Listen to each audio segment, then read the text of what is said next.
agradecer ao convite da Interna de estar aqui conversando um pouco com vocês sobre aquilo que eu já trabalho há mais de 20 anos, que é a medicina do sono, e eu sou apaixonado por medicina do sono, e eu só sou médico de sono. Por quê?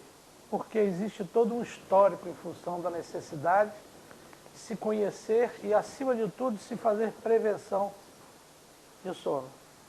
Então, nós vamos começar dizendo inicialmente, sono pode parecer uma coisa novidade, mas na realidade não é novidade. Hipócrates, que é considerado o pai da medicina, que viveu antes de Cristo, ele já dizia naquela época que se tiver sono demais ou sono de menos, quer dizer, se nós tivermos sonolência excessiva ou insônia, ele já dizia que isso significava doença. Na época, ele classificava como doença, hoje nós classificamos como distúrbio. Então, isso já existe antes de Cristo. Então, vocês veem que o processo evolutivo é muito lento.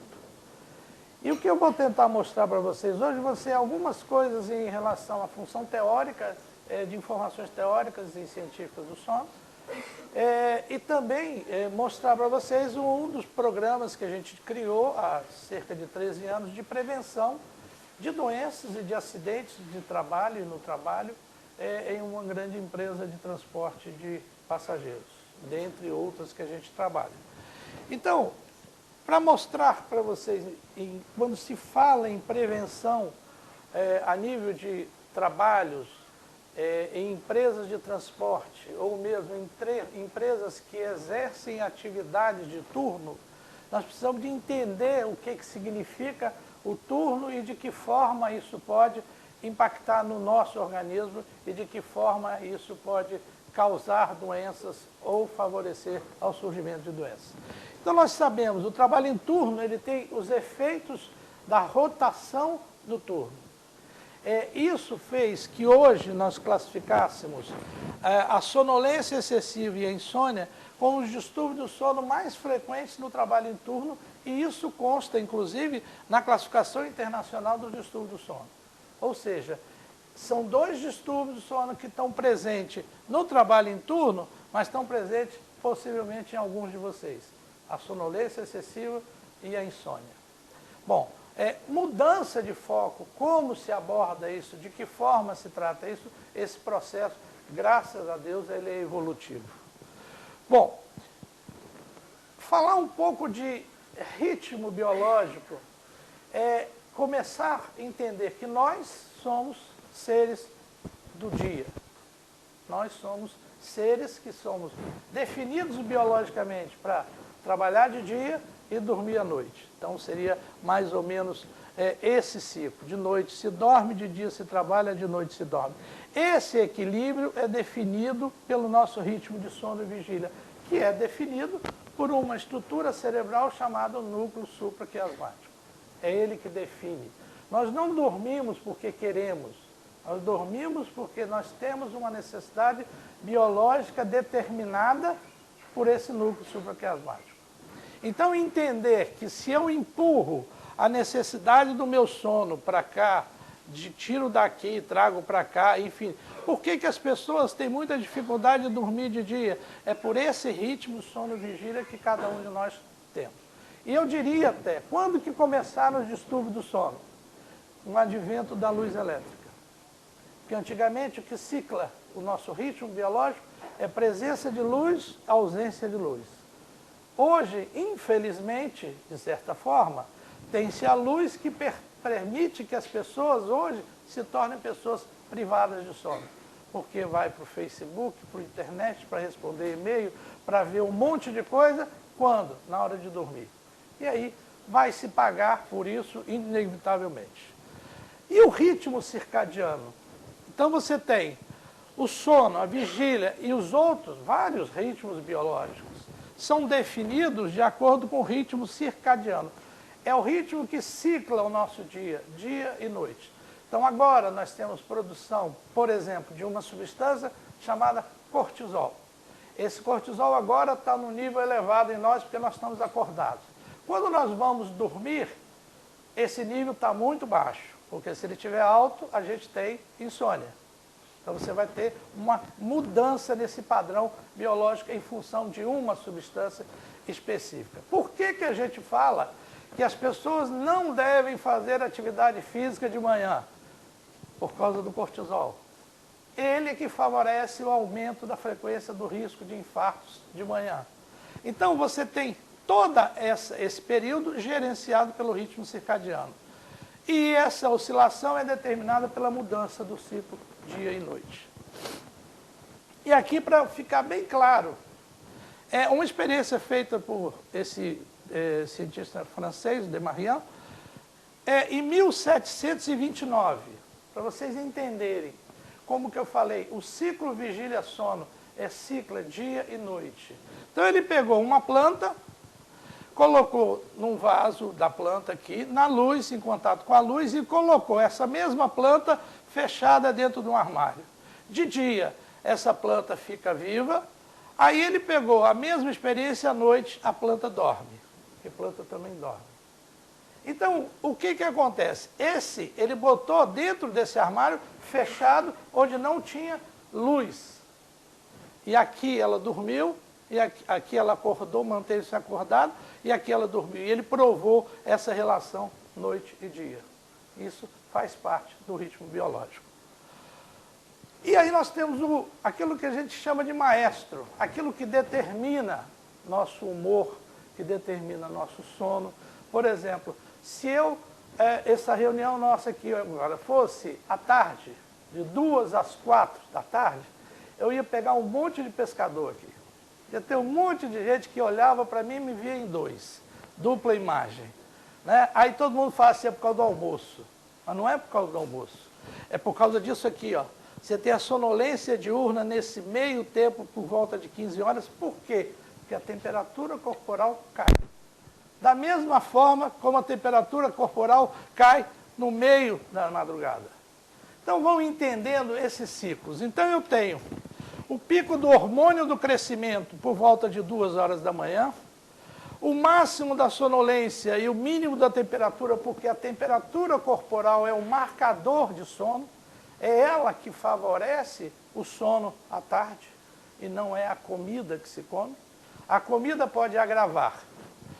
Nós temos aqui às 8 horas o início da secreção do cortisol. Nessa hora, antes dessa hora, por exemplo, de 6 a 8 horas da manhã, é o maior risco de infarto, porque o nível de cortisol está muito baixo. E aí as pessoas equivocadamente acordam às 5h30, 5 horas da manhã, e vão caminhar na beira da praia achando que estão fazendo uma grande vantagem. E não sabem que elas estão aumentando em muito o risco do infarto. Aí vocês têm aqui, então vocês vejam o seguinte, tem o horário onde as coisas acontecem. Então eu começo às 8 da manhã, o início do cortisol, depois eu tenho o almoço, aí eu tenho a sonolência por causa da temperatura corporal que cai, aí eu chego aqui por volta de 17, 18, 19 horas, é a hora que as pessoas estão no máximo de nível alerta, isso em condições normais. E aqui às 23 horas, 22, 23 horas, começa o início da secreção da melatonina, que é um hormônio que induz a sonolência. Não achem que a melatonina, por induzir a sonolência, deve ser usado como indutor de sono, para dormir para as pessoas que têm insônia. Isso não é consenso e não existe da forma como as pessoas hoje estão fazendo. Estão dando melatonina para se tomar. Então, esse aqui é o universo que a gente conhece e que acontece 24 horas, todos os dias, com todo mundo. E aí vocês vejam que, só para repetir a questão do ritmo, você tem o ciclo claro e escuro, então vocês veem o seguinte, o cortisol. Aqui você vai ter o indivíduo que está dormindo, o cortisol dele está baixo. Ela começa a subir no início da manhã. A temperatura está baixa e a quantidade de melatonina está alta. Isso é um processo biológico. Esse é um processo biológico. Então, entender que o ritmo circadiano é o que determina todo o desempenho. Agora, vamos fazer um comentário rápido sobre a questão da duração do sono. Hoje, por exemplo, já me perguntaram várias vezes quantas horas eu tenho que dormir. Em média, se tem que dormir 7 horas, a população geral. Mas você tem esse trabalho que mostra, 2 trabalhos que mostram que foi visto que a mortalidade aumenta em indivíduos que dormiam menos de 4 horas e mais de 10 horas. Isso num trabalho epidemiológico feito com mais de 1 milhão de pessoas seguidos por 6 anos. Em função desse primeiro resultado, foi feito um segundo estudo com 1.100.000 pessoas que confirmaram o dado. Qual é o dado? Sugere que a duração do sono pode influenciar negativamente na longevidade. Ou seja, nós não precisamos de dormir muito, nós precisamos de dormir com qualidade. Tá? Depois eu vou falar das pessoas que precisam dormir mais tempo, isso em condições normais, que é minoria. Aí nós vamos falar sobre os matutinos e os vespertinos. Matutinos é um indivíduo que foi definido geneticamente para deitar cedo e acordar cedo. Se você pegar um matutino e falar com ele, olha, você vai começar a trabalhar às 23 horas, você pode ter certeza que o risco dele se envolver num acidente é muito grande. E aí a gente criou várias ferramentas para a gente identificar e diminuir esse risco em condições de trabalho em turno. O matutino não é a maioria das pessoas, a maioria são indiferentes. A maioria, matutino são 10 a 12%, vespertino 8 a 10%. Vespertino deita tarde e acorda tarde. Mas aí existe um problema no vespertino, porque nós criamos um outro distúrbio do sono chamado distúrbio de avanço e retardo de fase, ou retardo ou avanço de fase, que é um distúrbio do sono extremamente importante de se pensar, porque nas pessoas chamadas da melhor idade, eu estou quase lá, existe aquela máxima de dizer o seguinte, que à medida que a gente envelhece, a gente tem que dormir menos tempo. Não é nada disso.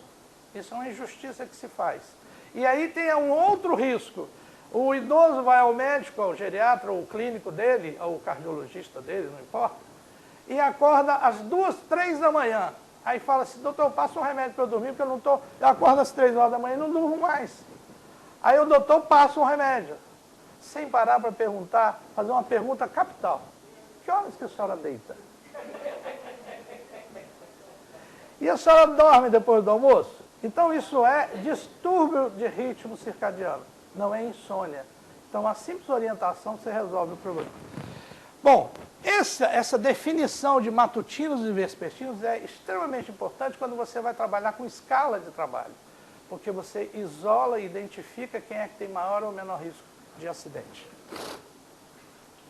Agora, a cronobiologia, que é essa questão do cronotipo de matutino, cronotipo vespertino, dentro do processo de cronobiologia e trabalho em turno, nós sabemos que os períodos longos ou fixos favorecem a deterioração regular do desempenho cognitivo-comportamental por causa da dificuldade da maioria das pessoas de dormir durante o dia, que não é apenas por falta de sono, é por uma questão social.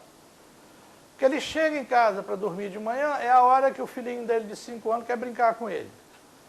Aí ele vai dormir à tarde, é a hora que a mulher chega do trabalho. Aí chega, busca o filho na escola, aí ele não consegue dormir. Então, ele se torna um indivíduo privado de sono. Como interferir nisso? Educando as pessoas. Da mesma forma que as pessoas desnecessariamente pegam um recém-nascido, aí eu vi até uma grávida entrar aqui, vai essa mensagem para ela, que quando o neném nasce, aí ele começa a dormir, aí os pais ficam tão cansados, os avós, todo mundo, doido para a criança dormir. Aí fala assim, shh, shh, ele dormiu. Ele não dá nem confiança para ninguém, é o tempo de sono dele. Ele não vai acordar, então ele vai continuar dormindo, porque é uma necessidade biológica para desenvolvimento cerebral dele. Então ele não vai acordar.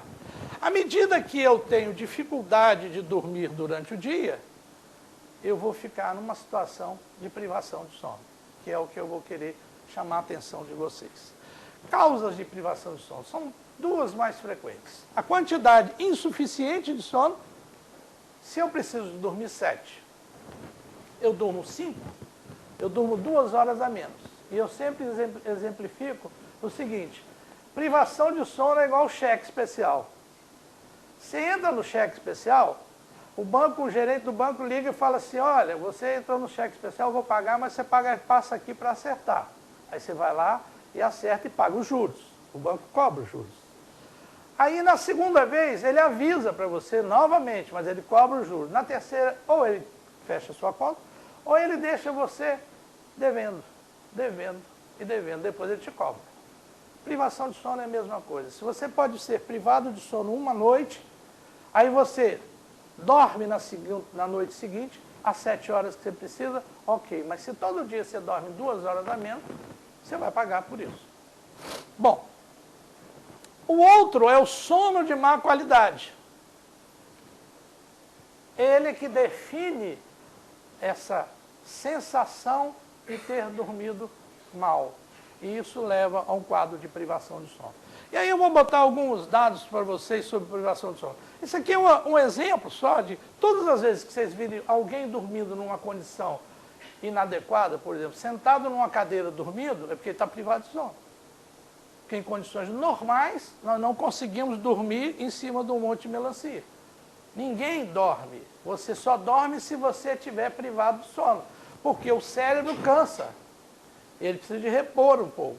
Aí é como se fosse bateria de celular. Você dá uma carga pequena, aí ele acorda e vai até gastar outra vez. É exatamente a mesma coisa. Então, entender que a necessidade do sono é fundamental. Aqui um estudo, para vocês verem o seguinte: um estudo com 30.397 adultos mostrou uma prevalência de doenças cardiovasculares alta nas pessoas que dormem 5 horas ou menos por noite em relação às que dormiam 7 horas. Então vocês vejam o seguinte: esse estudo é de 2010, é recente, são quase 30.500 pessoas que foram estudadas. Então vocês vejam a referência epidemiológica e a seriedade do processo da investigação clínica. Então, dormir pouco ou dormir demais não é saudável. Aí a gente fala agora sobre uma questão que se ouve muito na mídia, quando fala dormir mal faz engordar, dormir mal faz engordar, não faz engordar. Então, o que ocorre nas pessoas privadas de sono? Há uma diminuição da produção da leptina pelas células gordurosas. A leptina é o hormônio que sacia, que diz para a gente assim: pode parar de comer. E a grelina, que é o que dá fome. Há um desequilíbrio entre a produção dos dois. E isso aqui faz com que o indivíduo aumente o apetite, particularmente por alimentos calóricos e ricos em carboidratos. Aí você pode ter como complicação obesidade e as suas complicações. Então o que ocorre? Há um desequilíbrio hormonal e o que faz com que você tenha mais fome. E se você pegar um indivíduo privado de sono e não deixar ele comer um hambúrguer, por exemplo, uma coisa bem calórica, ele briga com você. Se ele começar a comer e você tentar regular, fala assim: pô, você já comeu o suficiente, chega. Ele fala assim: deixa eu comer. Esse desequilíbrio é que leva à obesidade. E isso está relacionado à privação de sono. Ainda com relação, para vocês terem uma ideia, se alguém dorme 6 horas ou menos 2 semanas seguidas, alterna, dá um déficit cognitivo comportamental como se ele tivesse 2 noites sem dormir nada. Então, para vocês verem, o processo é cumulativo.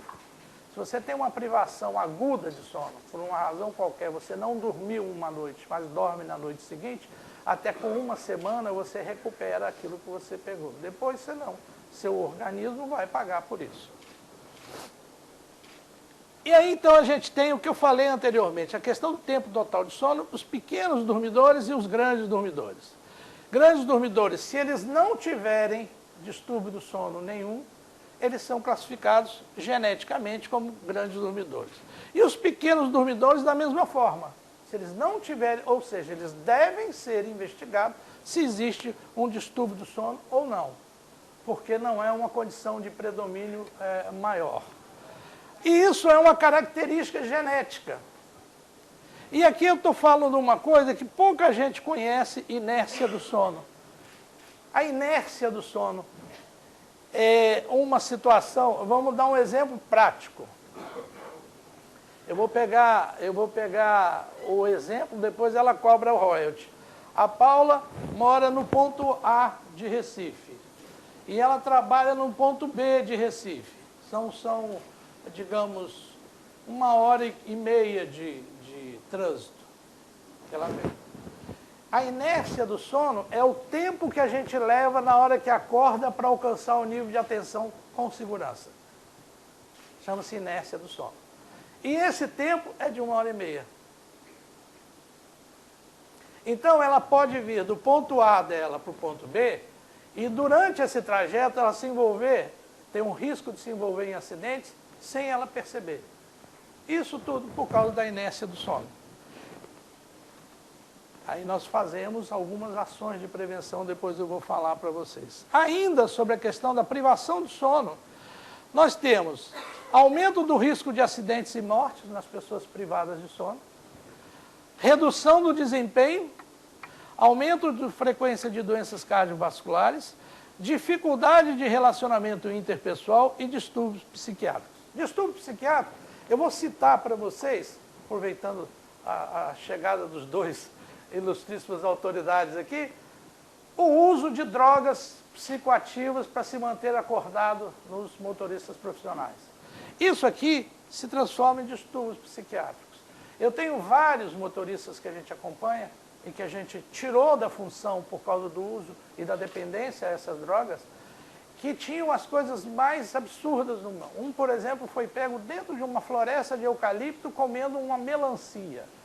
Então você tem distúrbios psiquiátricos onde as pessoas, em sua grande maioria, não voltam mais a trabalhar. Então eu tenho motoristas com 38, 40 anos, 42 anos que não trabalham mais por uso regular de drogas psicoativas.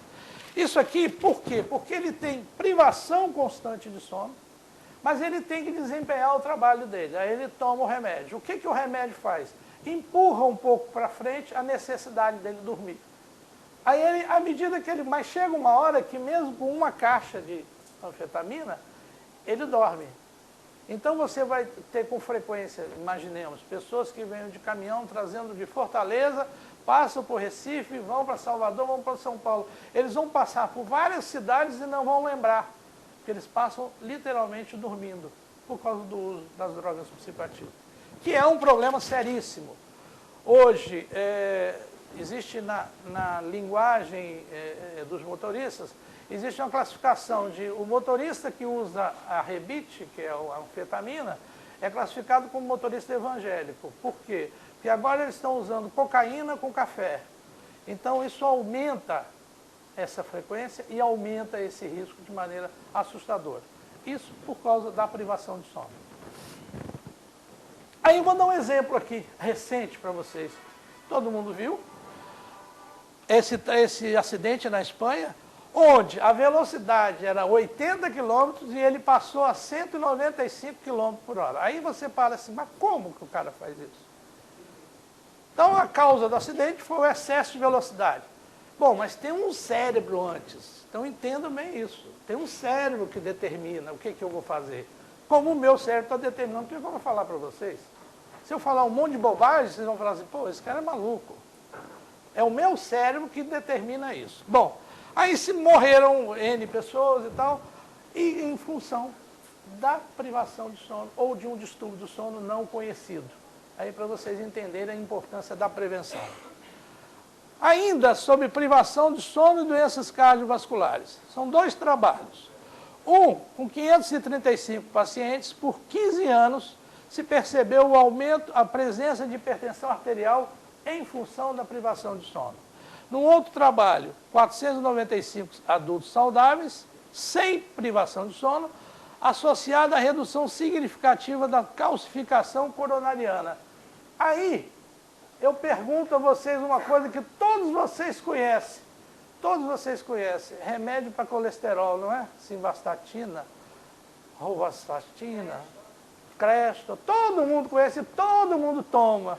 Você vai no médico, o médico dosa, seu colesterol está um pouco alto, tá? Aí você toma isso, mas não para pensar se você tem um sono de boa qualidade. Porque o sono faz com que você tenha calcificação coronariana e da mais grave, que é aquela que você não percebe na hora que faz um cateterismo.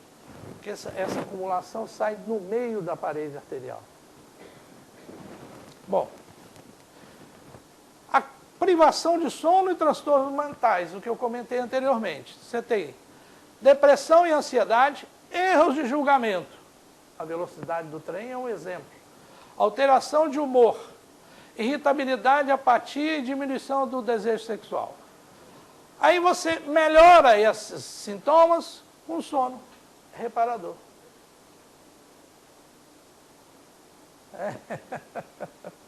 Então você tem todo esse processo secundário ao transtorno da privação de sono. Aí você, gente, tem que acostumar a trabalhar sob pressão. E aí, por quê? Vocês têm pessoas que trabalham com vocês que têm um perfil bem estabelecido. Um dia, essa pessoa começa a reclamar da sombra. Aí fala assim, a Paula não gosta de mim, Paula está me perseguindo. Todas as vezes que vocês estiverem diante de uma situação dessa, peçam para que ele faça uma polissonografia, porque isso é um distúrbio de sono comportamental. Porque é muito mais fácil eu achar que ela me persegue do que achar que eu tenho um problema de sono. Então, a polissonografia vai identificar se isso é possível ou não. Porque nós fomos feitos para trabalhar sob pressão. Quando há um desequilíbrio entre o meu humor e a minha capacidade de reagir a essa pressão, alguma coisa está errada comigo. E a primeira coisa que eu acho que a culpa disso é do mundo, e não minha. E aí entra o sono. A resposta à privação de sono, ela é variável e é genética. Tem gente que responde muito pior e outros respondem de uma forma melhor. Pode se tornar estável, independente do aumento da privação do sono. Os agravantes, uso do tabaco e álcool. Aqui, esses dois fatores de risco pioram significativamente a qualidade de vida das pessoas que vivem em condição de privação de sono. Bom, agora eu vou falar um pouquinho de prevenção e o trabalho que a gente desenvolveu. Então, efetivamente, se a gente não trabalhar o homem, você pode colocar câmera no carro, você pode colocar sensor disso, sensor daquilo outro, software que vai dizer assim, você está cansado, pare. E você pode fazer tudo. Hoje existe aí vários argumentos para se usar. Mas não se pode esquecer do seguinte, quem determina essas respostas é o nosso cérebro. E se o meu cérebro for um cérebro mal educado, ele ignora tudo isso. Ele tampa a câmera, e o software vai dizer, você está cansado, pare. Ele continua, porque é cerebral. E nós precisamos de tratar o homem. Se a gente não tratar o homem, a gente não consegue diminuir os fatores de risco. E aí entra a questão de esse indivíduo, esse cérebro, ele é responsável pelas todas as atitudes dele, que podem ser muito seguras, mas podem não ser seguras. E aí a gente entra pela questão da privação do sono. Diante desse foco é que a gente desenvolveu o trabalho de prevenção numa empresa de ônibus chamada Viação Águia Branca e Salutares, no Espírito Santo, já há 13 anos. Ou seja, nós temos todos esses dados.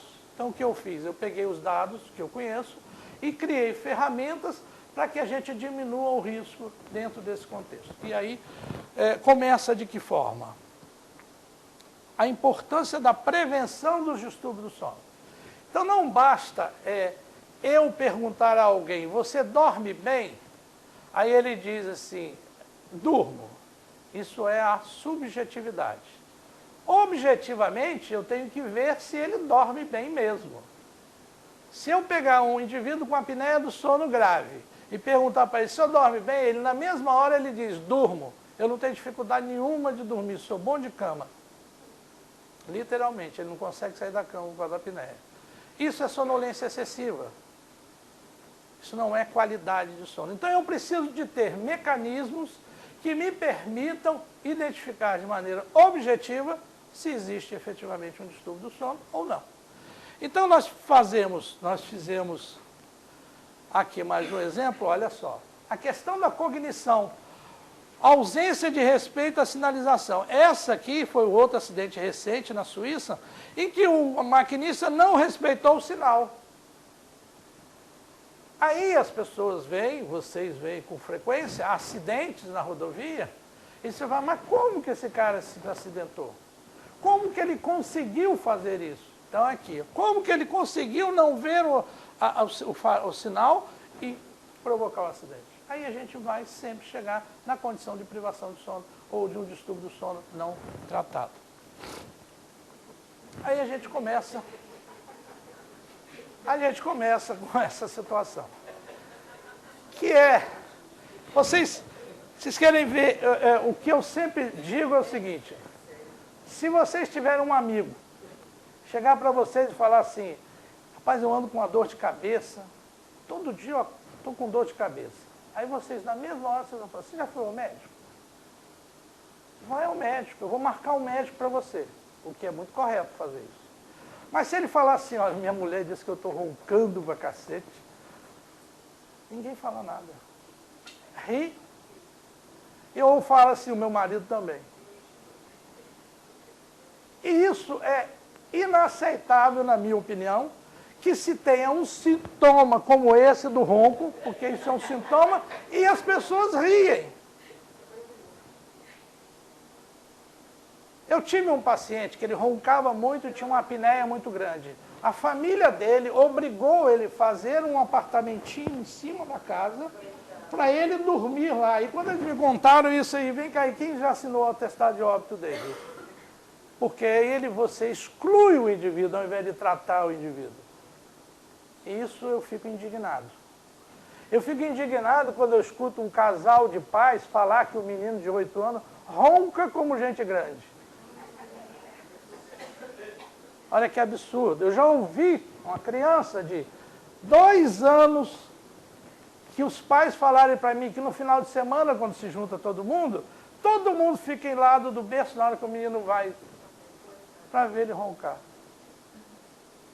Então, é uma coisa que tem que ser revista. O ronco é um sintoma e é muito mais sério do que as pessoas negligenciam.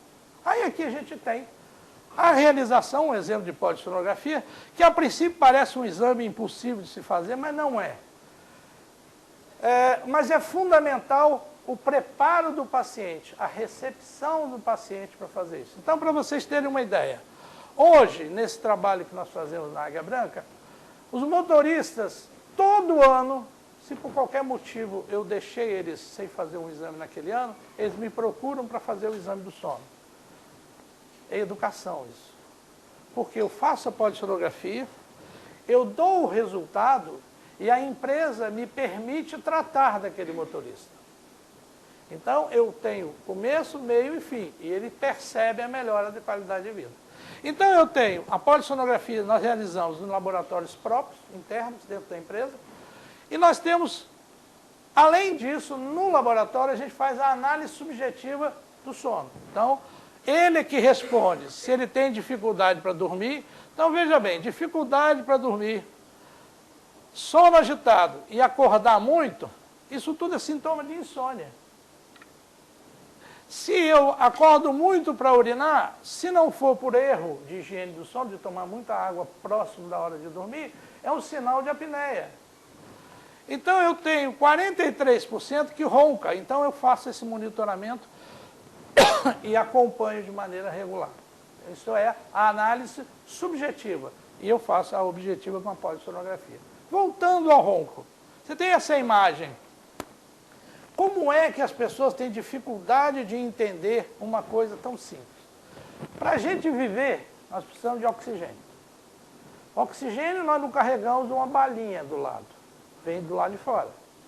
E ele tem que passar por aqui, ó. Por aqui. E vai para o pulmão, vai para o coração e vai para o corpo inteiro.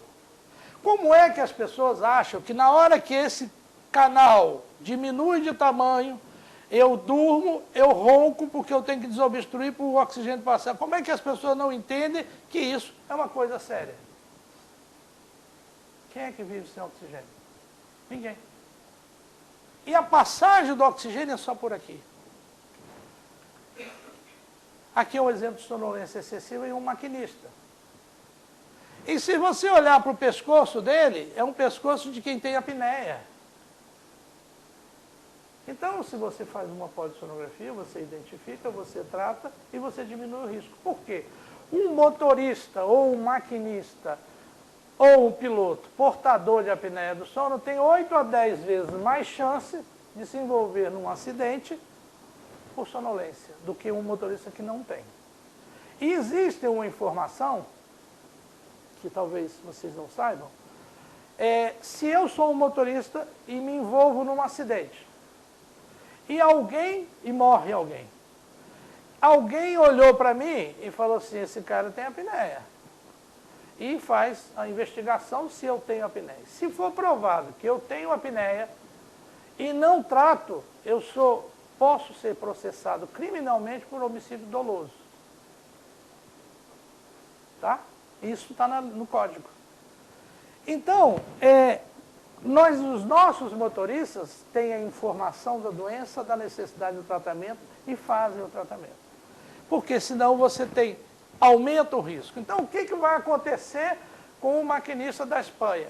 Vai acabar na mão dele e ele vai ser processado e tal. Bom, então se você vê, se eu pego um motorista com esse perfil aqui, a primeira coisa que eu vou suspeitar vai ser uma apneia. Então, o que hoje eu faço? O nosso motorista, quando vai ser selecionado para trabalhar na empresa, ele faz a polissonografia e as avaliações todas nossas, mas nós não excluímos ele. Nós tratamos dele. Porque não adianta eu excluir ele, eu não quero você porque você tem apneia. Aí ele vai para a sua empresa e vai continuar um fator de risco dele. Então a gente trata. Então a empresa permite que a gente trate. Além disso, a gente tem o laboratório de sono, que nós temos 3 laboratórios de sono com 4 leitos dentro da empresa. Mas além da polissonografia, a gente faz mais 2 testes dentro do laboratório. Um teste de manutenção da vigília. O que é isso? É testar a capacidade do indivíduo se manter acordado. Só que lá no nosso caso, no nosso trabalho, nós fazemos ele à noite. E eu faço ele conjugado com um simulador. Aí se der tudo certo, eu vou mostrar para vocês um pouquinho. Então nós fazemos o teste de manutenção da vigília, porque eu avalio se o indivíduo tem capacidade, que eu já avaliei o cronotipo dele, já avaliei a polissonografia dele, eu avalio se ele tem resistência para trabalhar à noite. Se ele não tiver, eu realoco ele dentro da escala de trabalho. E a teste de latências múltiplas de adormecimento. Esse é um exame feito de dia nas pessoas que se queixam de sonolência diurna. Então você fala assim, olha, eu estou com dificuldade de trabalhar, 10 horas da manhã me dá um sono danado, 3 horas da tarde me dá sono e eu não estou conseguindo. Ok. Aí, recentemente, eu peguei um motorista de uma polissonografia com sono de boa qualidade. Sonolência. Aí eu fiz um outro exame, que eu vou mostrar para vocês, e eu vi que ele cochilava dirigindo. Aí eu fiz uma manutenção, uma latência de sono, ele dormiu em todas as etapas. Aí o histórico dele, uso crônico de anfetamina. Ou seja, era um privado de sono parcial crônico, que leva à sonolência excessiva. Bom, além disso, a fadiga excessiva como causa de acidente é reconhecida, todo mundo sabe. Agora, o distúrbio do sono, quando presente e não tratado, é um preditor de fadiga excessiva, às vezes maior que a jornada de trabalho. Então, nós temos que tratar, temos que investigar, porque o ganho é incontestavelmente enorme.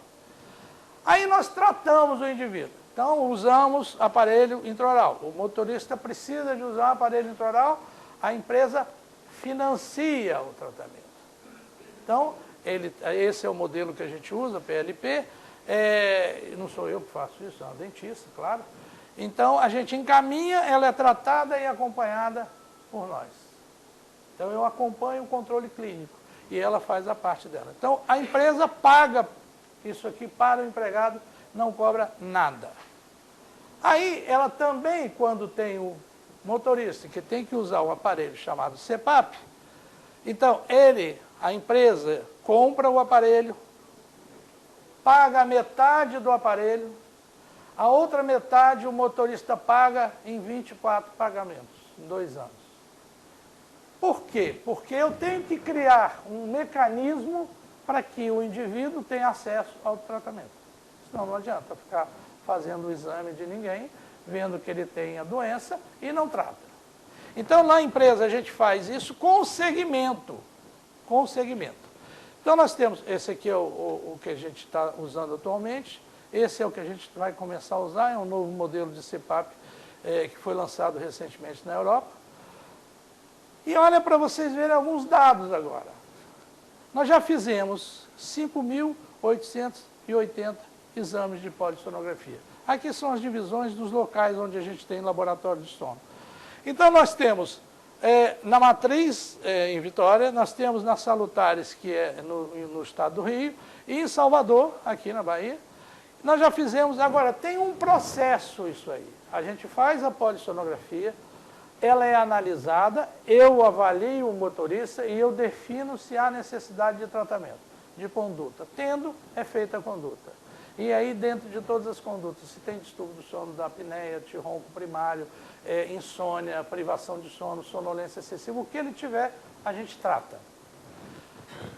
E aí, só um número atual, 15% dos motoristas avaliados esse ano, esse de julho passado para cá, 156 motoristas usam CPAPs.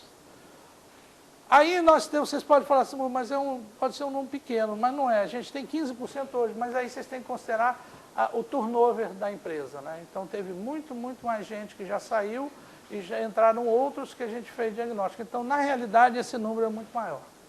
É só para vocês terem uma noção. Se você pegar 156 motoristas com um fator de risco de sonolência e apneia, por apneia, você imagina o quanto você se preveniu. E aqui é esse é um processo da manutenção da vigília dinâmica, que é com simulador, que eu desenvolvi. Por quê? A gente não sabe como que se comporta um motorista portador de diabetes num trabalho noturno. Como é que fica o nível de glicemia dele?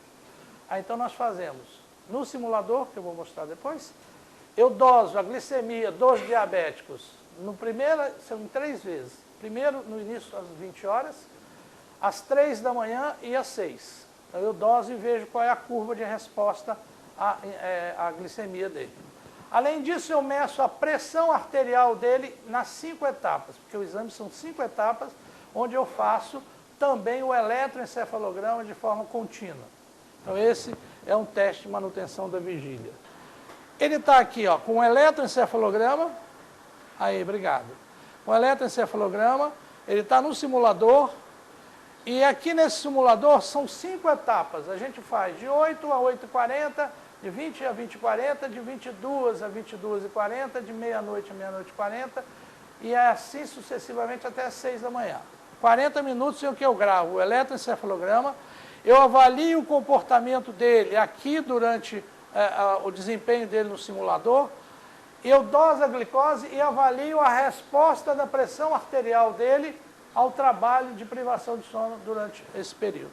Então isso aqui, só para vocês terem uma ideia do que a gente conseguiu desenvolver e hoje nós já estamos colocando em todas as unidades da empresa. Então isso aqui ele tem o desempenho, ele tem GPS, ele tem uma viagem contínua e que são monitorados. Então eu gravo, com a webcam também, eu gravo a reação dele ao desempenho dele no simulador. Pronto. Aí aqui eu vejo, pode acender a luz se quiser, o que eu avalio no comportamento dele. Eu avalio excesso de velocidade, invasão de sinal, pane seca, que é falta de combustível. Comer macarrão é ultrapassagem, não sei se vocês usam essa expressão aqui, não, né? Comer macarrão é quando você começa a fazer uma ultrapassagem em linha permitida, e aí você termina a ultrapassagem em linha contínua. Então aí você come o macarrão. Então essa é uma expressão que é um erro de direção. Então nós avaliamos como que ele faz. Colisões com culpa e sem culpa, pedágio. As colisões que ocorrem geralmente estão relacionadas ao excesso de velocidade. Pedágio, porque tem pedágio, orientação de GPS, multas, uso da seta de sinalização, se faz corretamente, uso do farol, invasão de contramão. Eu avalio isso aqui durante toda a noite. Então aí a gente estabelece uma informação comportamental bem próxima dele. E olha só o que a gente já identificou. 66% desses motoristas que já fizeram esse exame têm a pressão arterial alterada, geralmente depois das 3 horas da manhã. Então é uma informação que a gente tem, que a gente vai estar trabalhando de alguma maneira a prevenção disso aí. Então não são aqui você tem hipertensos e não hipertensos. São as pessoas que a privação, e a gente sabe que a privação de sono favorece ao aumento da hipertensão. Aí aqui tem só o que eu falei anteriormente da melatonina, que você já ouviu, você já conhece agora que a melatonina, a curva de melatonina, que começa por volta de 21 horas, 22 horas, e vai aumentar e vai ter um pico no meio da madrugada. Então isso aqui a gente conhece isso aí, a gente sabe como é que isso vai ter. Aí o que eu fiz? Eu desenvolvi o mecanismo da luminoterapia ou luxterapia para suprimir a liberação da melatonina no período noturno.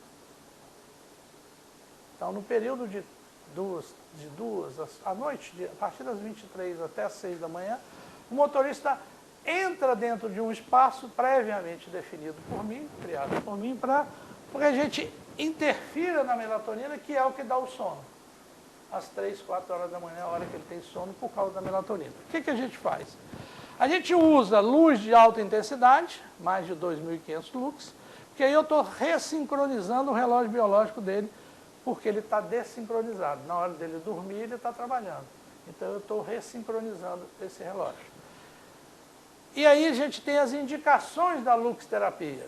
Depressão, distúrbio de avanço e retardo de fase, prevenção da inércia do sono, inadaptação ao trabalho em turno, distúrbio do sono da vigília e fadiga excessiva.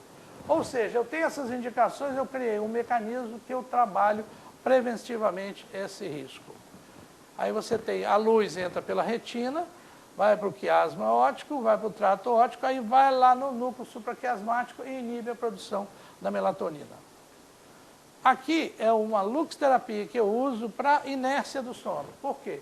Nós temos horários de viagem que passam pela determinada garagem nossa, 2, 3, 4 horas da manhã. Aí tem a troca do motorista. Aí o motorista que chega vai dormir. Mas tem aquele que vai continuar a viagem. Esse acordou, foi acordado, e ele veio para pegar o ônibus para continuar a viagem. Esse motorista faz a sessão de luxterapia durante 20 minutos antes de pegar o ônibus para continuar a viagem. Por quê? Porque eles continuavam a viagem, mas com sono, por causa da inércia do sono. Então a gente usa a luxterapia nessa condição, que é uma coisa simples, é um módulo, a bateria, e que a gente coloca dentro de um espaço que ele fica 20 minutos lá, e depois ele sai para viajar. Com isso a gente diminuiu muito o risco de sonolência. A outra coisa que nós criamos para que a gente interferisse na melatonina, interferisse na temperatura corporal e interferíssemos no jejum prolongado, que são os 3 fatores de risco da sonolência noturna. Então nós temos a sala de estimulação do alerta, onde eu tenho atividade física para eles, para quê? Para aumentar a temperatura do corpo. Eu tenho luz, vocês vão ver que tem muita luz, e eu tenho comida. Mas a comida não é coxinha, não é farofa, não é refrigerante, não é nada disso.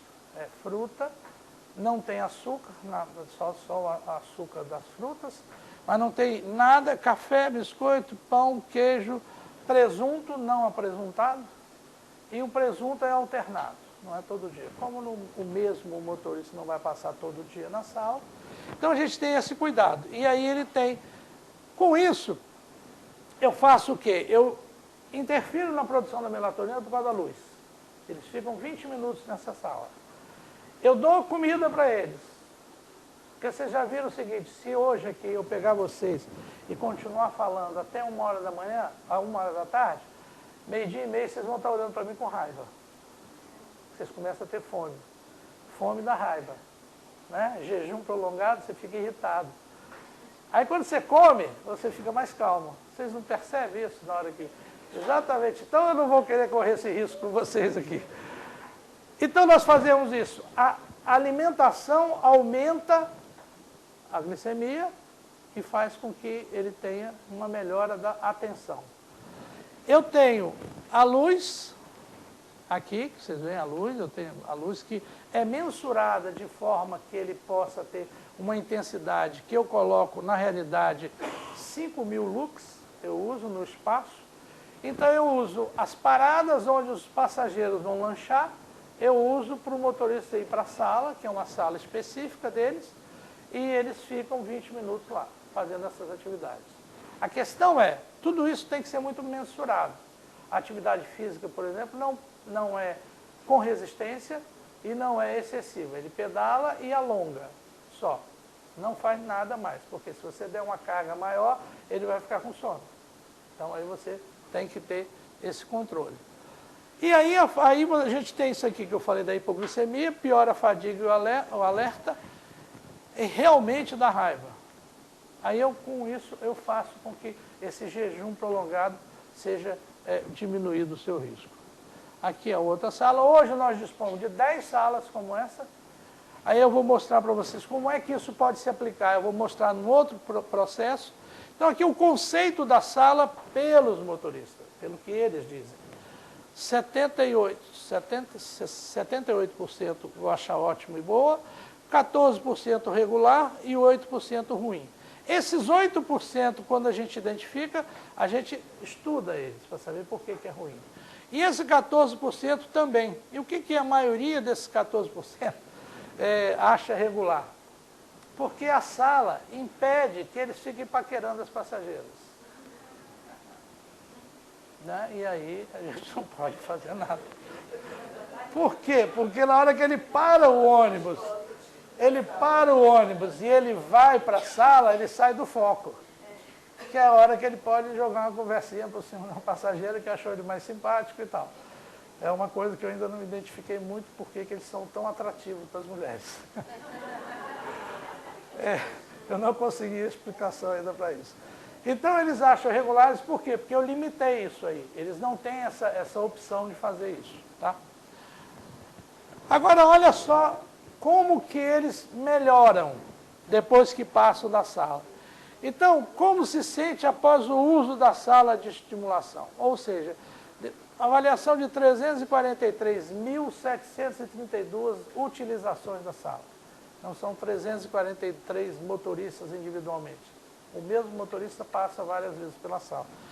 71% melhora, 3% fica pior e 26% fica igual. Esse 26% são os vespertinos. São os que não têm dificuldade no trabalho noturno.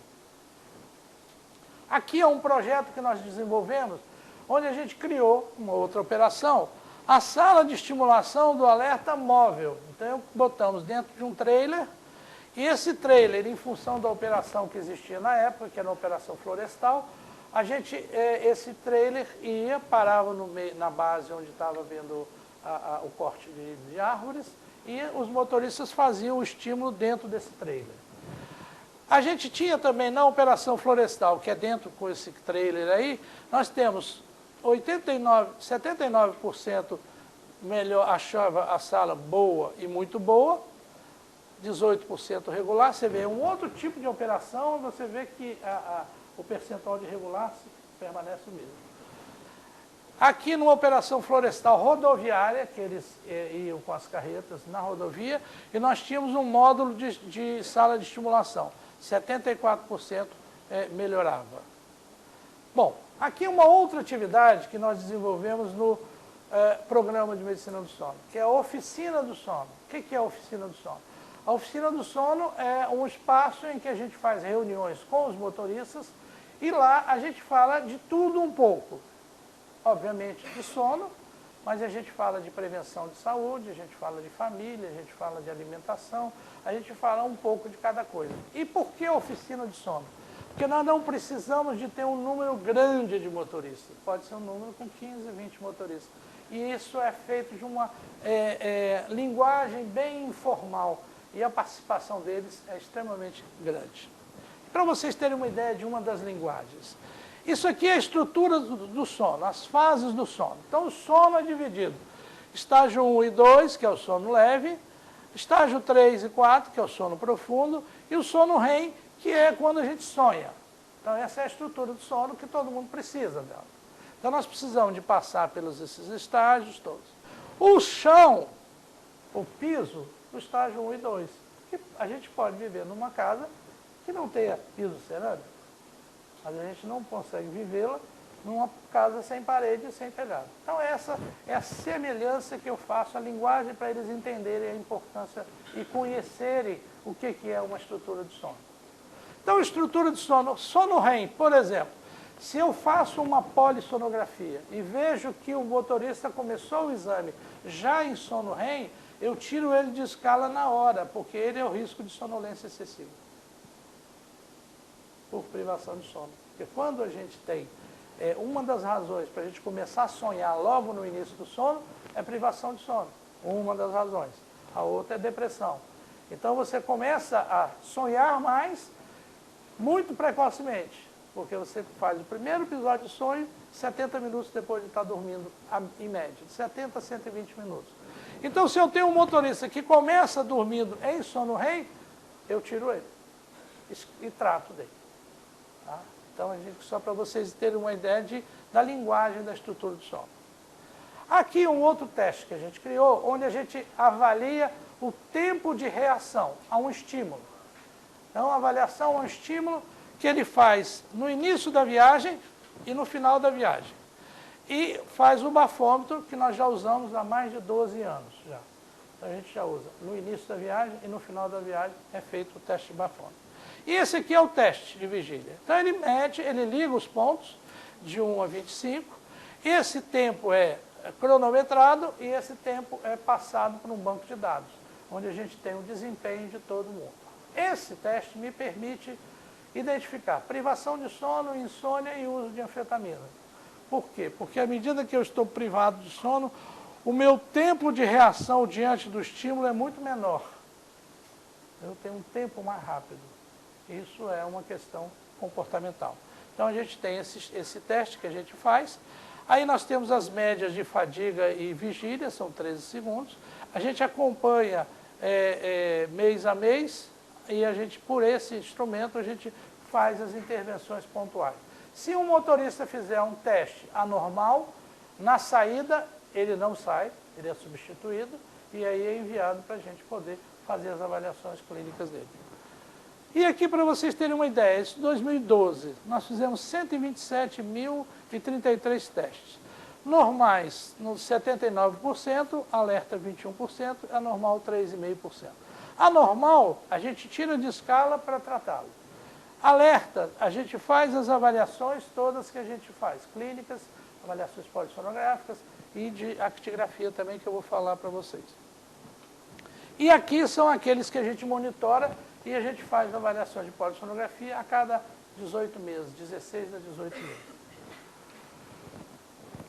E aqui hoje nós temos um banco de dados com 2.816.929 testes, isso é até julho. Então, para vocês entenderem isso, se esse teste não funcionasse, nós teríamos um percentual de anormalidade muito maior, porque nós partimos do princípio que nós estamos lidando com uma população de pessoas sadias.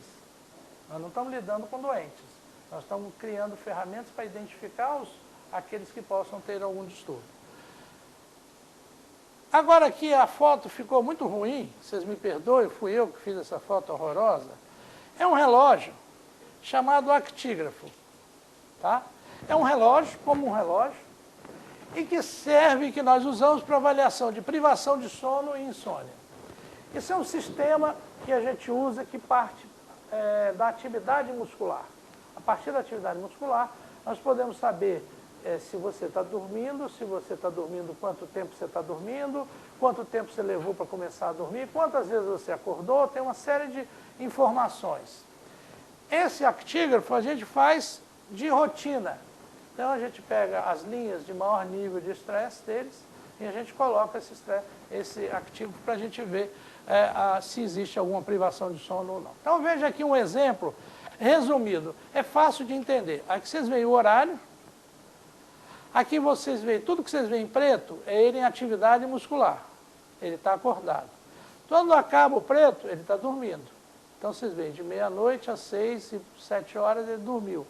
Meia-noite às 8 ele dormiu. Depois daqui ele foi dormir já às 3 da manhã.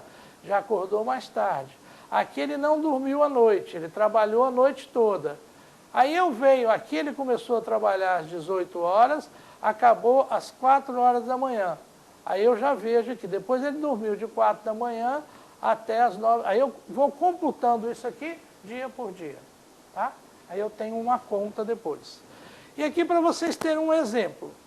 Eu pego um segmento no primeiro dia, eu classifico esse que começou a dormir 21h45 e acordou 5h45.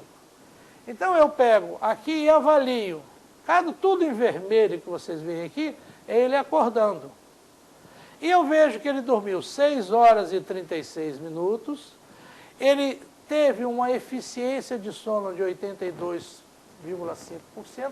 Eficiência não é qualidade, eficiência é tempo. A eficiência de sono é o tempo que eu dormi do tempo que eu fiquei deitado. O normal é acima de 90%. Então eu tenho o tempo que eu comecei a dormir, rapidinho, e quantas vezes eu acordei. Então eu tenho isso aqui dia por dia. Depois eu faço uma soma e vejo qual foi o tempo médio dele de sono, qual foi a eficiência média de sono e qual foi a eficiência média de interrupção, de fragmentação do sono e qual foi o tempo médio que ele levou para dormir. Aí eu tenho informação de insônia e de privação de sono. Que a privação de sono aqui eu vou ver de maneira muito clara. É simples aqui, se você vai ver, está aqui, está acordado. Aí, bom, eu pego aqui, eu quero avaliar ele dirigindo. Então eu peguei aqui, ó, de 1 da manhã até as 9h40, quando ele terminou a jornada dele. Então eu peguei aqui, eu vi exatamente, a 1 hora da manhã ele começou a viajar. Então você vê que a atividade está... Aqui tem uma atividade que diminuiu, sugerindo que ele pudesse ter uma cochilada, mas aqui nesse momento ele parou para dar embarque. Aí eu sei que naquele momento ele estava dando embarque. Eu comprovo isso com a escala de trabalho dele. Aí aqui eu vejo que ele tem um desempenho bom. E aqui já está o amarelo, porque já está de dia, e ele já está terminando o horário dele, já vai descansar e tal. Então, eu avalio o desempenho dele também dirigindo. Aqui da mesma forma, então a gente tem isso aqui uma viagem num trecho difícil que a gente tem, que é para Belo Horizonte, de Conceição da Barra, no interior do Espírito Santo, para Belo Horizonte, e uma linha muito difícil. Então aqui ele deu um embarque num determinado ponto, e foi, até chegar na hora que ele chegou na garagem, aí ele já passou o carro, depois ele foi tomar café, tomar banho e só foi dormir mais tarde. Então esse aí é um relógio. Vocês me perdoem, mas aquela foto ficou horrível mesmo. Eu não sou bom fotógrafo, não. Mas eu faço coisas melhores. Mas ele é um relógio, é literalmente um relógio que ele só tira para tomar banho. E ele fica em média de 10 a 12 dias. Então eu tenho a informação de maneira muito precisa. Então esse é o activo. Agora só para falar um pouquinho de insônia. Insônia é um dos distúrbios do sono mais frequentes. E a insônia no trabalho em turno também é muito frequente. Então, inicialmente, vamos dar a informação do que é insônia. Insônia, todo mundo acha que insônia é só não dormir. Insônia é dificuldade de começar a dormir, de manter o sono, um despertar precoce. Por exemplo, eu tive um despertar precoce. A Paula disse que o jornal lá, a TV, ia passar às 5h40. Eu, às 5:20 já acordei. Aí eu falei assim, eu durmo mais um pouco? Não. Aí eu levantei e fui cuidar da vida. Então eu tive um despertar precoce, ainda bem que é hoje. Se for sempre, é insônia. E eu tenho sono não reparador, ou seja, eu durmo a noite inteira e acordo cansado. Isso é insônia. Se isso acontecer mais de 3 vezes por semana, mais de 3 semanas no mês, é insônia crônica. E as pessoas não têm essa concepção. E aí, obviamente, que os riscos de... Hoje a gente trabalha com 18% da população geral que tem insônia e ou privação de sono. Então você tem um número grande de pessoas que têm insônia, que dormem mal e continuam vivendo mal e não procuram uma alternativa. Por que eles não procuram uma alternativa? Porque acham, pela história da medicina em relação à insônia, de que toda vez que você for ao médico falar com ele que não está dormindo, ele vai passar remédio para você dormir. Aí você não toma o remédio porque você tem medo de ficar dependente. Aí você fica com insônia. Aí ontem me perguntaram, na entrevista na rádio, a jornalista me perguntou assim, o que eu faço com a insônia, doutor Sérgio? Eu trato ou eu continuo com ela? Eu falei, não, trata. Claro que você deve tratar. Mas os remédios não fazem mal? E aí eu falei assim, quando existe a indicação da medicação correta, não vai fazer mal. Mas o que a gente usa hoje é a associação de duas coisas. Tratamento que a gente chama de TCC, tratamento cognitivo comportamental. Essa é a prioridade. Mas a prioridade maior é o diagnóstico. Por que eu não tenho? Por que eu tenho insônia? Por que essa noite eu estou dormindo mal? Então sempre vai ter uma avaliação. E a avaliação do diagnóstico de insônia, a primeira consulta não se consegue por menos de 1 hora de consulta. Você não consegue identificar. Obrigado, moço. Obrigado. Você não consegue dar um diagnóstico que é o fundamental para você definir a conduta no tratamento da insônia. Você tem que ter 1 hora de consulta, porque você tem que conhecer o indivíduo como um todo. Então, por exemplo, eu tenho vários pacientes que têm insônia porque o pai, eles já são adultos, o pai era alcoolista e batia na mãe. E ela não dormia com medo. E ela levou essa história com ela. Então, se eu não tenho tempo de conhecer o paciente, eu não tenho tempo para dar diagnóstico e não vou dar diagnóstico. Então, a ideia equivocada é de que você fala para o médico, se eu não estou dormindo, ele te dá um remédio para dormir. E isso hoje não é um conceito de tratamento de insônia. Como eu citei anteriormente, com relação ao idoso. O idoso ele tem um distúrbio de ritmo. Ele dorme de tarde, 8 horas da noite ele está dormindo, acabou a novela, que é a referência dele, às vezes, jornal, aí ele dorme, 2 horas da manhã ele acorda. Aí fala assim, eu estou com insônia. Mas se eu fazer uma continha para ver quantas horas ele já dormiu, ele não tem insônia, ele tem um distúrbio de ritmo, que é uma das indicações de uso da luxterapia. Você usar a luz para poder normalizar o relógio biológico dele. Então você faz isso. Então é importante entender que agora, um alerta. Insônia existe em criança. E a insônia da criança é causada diretamente, na maioria das vezes, pelos pais. Eu dou um exemplo, também em homenagem à grávida que está aqui. A gravidez descobriu que está grávida. Vamos arrumar o quarto do bebê. Aí uns querem saber o sexo, outros não querem, querem fazer a decoração adequada. Aí começa a preparar durante 9 meses o quarto. Aí nasce o bebê. Aí o bebê chega em casa, vai dormir no quarto dos pais. Aí começa a ensinar para a criança que o quarto dela é aquele. Aí depois ele vai ficando, 3, 4 anos, aí quer tirar, porque ele cresce, aí um dos dois tem que sair da cama, sempre é o pai. Né? Sempre o pai leva a pior. Então o pai tem que sair da cama. Aí vai para o outro quarto. Aí surgem dificuldades conjugais por causa disso. Enfim, fez-se o espaço do bebê e não usa o espaço do bebê. E ele identifica, esse é o meu lugar. Pronto. Mas aí os pais ficam inseguros, levam, não, vamos ficar aqui dentro do quarto. Aí põe no meio da cama. Enquanto é pequenininho, corre o risco de morte por asfixia, por causa do pai. Então você tem uma abordagem equivocada na relação com o bebê. Aí o bebê começa a desenvolver insônia. A outra razão de insônia em criança é doença do refluxo gastroesofágico. Isso é extremamente frequente. Então você trata o refluxo porque dói. Quem é que nunca sentiu azia? Vocês imaginam um bebê de 6 meses com azia? E não se assustem, porque na minha experiência, que eu já tive e tenho com criança, nós já vimos criança com 24 horas de nascido com úlcera de esôfago terminal por refluxo. Por quê? Porque a gestação da mãe foi aquela gestação festiva de porcaria. Coca-Cola, chocolate, essas coisas todas. Que leva o refluxo para a criança, que vai interferir no sono da criança, que vai interferir no desenvolvimento dele, por causa do hormônio do crescimento. Bom, se eu for falar de insônia, eu vou ficar aqui até de tarde. Eu vou embora, tá?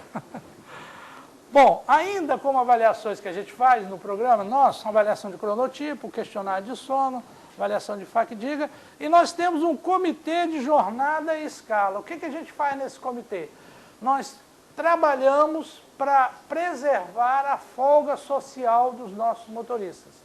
Então, ter um domingo de folga com a família, pelo menos a cada 3 finais de semana. Então, nós colocamos uma lupa em cima disso aí, e agora, em setembro, nós temos outra jornada de comitê de jornada e escala, em que eu vou falar de medicina do sono como um todo, para que eles entendam como é que isso pode interferir na hora que eles escalam o motorista sem condição de trabalhar. Aí a gente volta àquela coisa inicial que eu falei, educar. Bom, isso aqui é a escala, isso é o que a gente já falou, só para mostrar para vocês, à medida que o tempo de escala aumenta, aumenta o risco de acidente. O risco de acidente. Então, quanto maior a jornada, maior o risco de acidente. Aqui é uma outra ação do nosso trabalho, que os quartos são com 2 camas e humanizados, tem tratamento de cromoterapia, que a gente usa, tem ar-condicionado, tem todas as condições, por quê? Ninguém dorme de qualquer jeito em qualquer lugar. Então nós temos que respeitar isso aí. Então a gente cuida disso, tem mecanismo de fiscalização regular das condições de alojamento, isso já faz parte da rotina da empresa. Aqui um exemplo de uma visita domiciliar que a gente faz, quando necessário, é um telhado de isso foi na Bahia, um motorista que desenvolveu uma doença pulmonar por causa de morcego. Eu desconfiei, eu fui na casa dele e ele tem essa condição de telhado que realmente favoreceu a doença pulmonar dele. Aqui são as avaliações ambientais domiciliar que nós fazemos por resposta espontânea dele. Então você vê, usa travesseiro, alimenta e deita logo depois, dorme em jejum, que é péssimo, janta 47%, deita logo depois e aí toma café. Então esses percentuais nos norteiam para que a gente possa fazer ações preventivas e educativas com eles. E aqui um exemplo que nós fazemos, que infelizmente a gente vive num mundo globalizado e modernizado.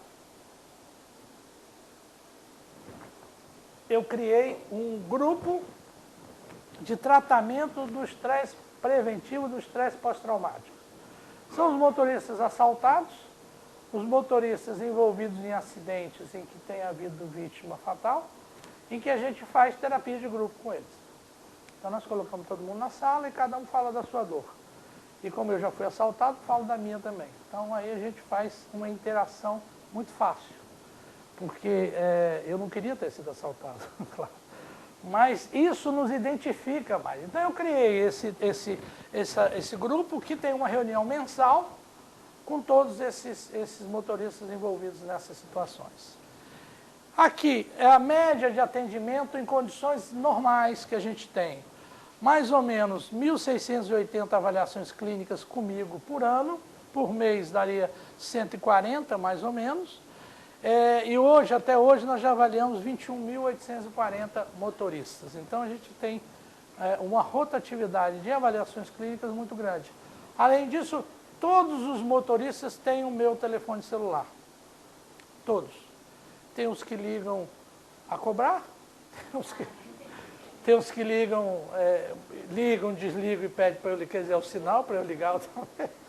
Mas com isso eu tenho o quê? Eu tenho um canal de informação. Quando ele tem um problema, que ele vai estar atento e vai ter uma alternativa de busca de informação. Então a gente cria uma forma de circular a informação de maneira regular. E agora eu termino com isso aí, que eu acho que vocês viram que tudo que eu faço é simples, não tem nada complicado, não tem nada complexo, mas não é simplista. Então eu peguei aquilo que a gente conhece e a gente desenvolveu o programa. E aí vocês fiquem à vontade para perguntar o que vocês quiserem. Obrigado.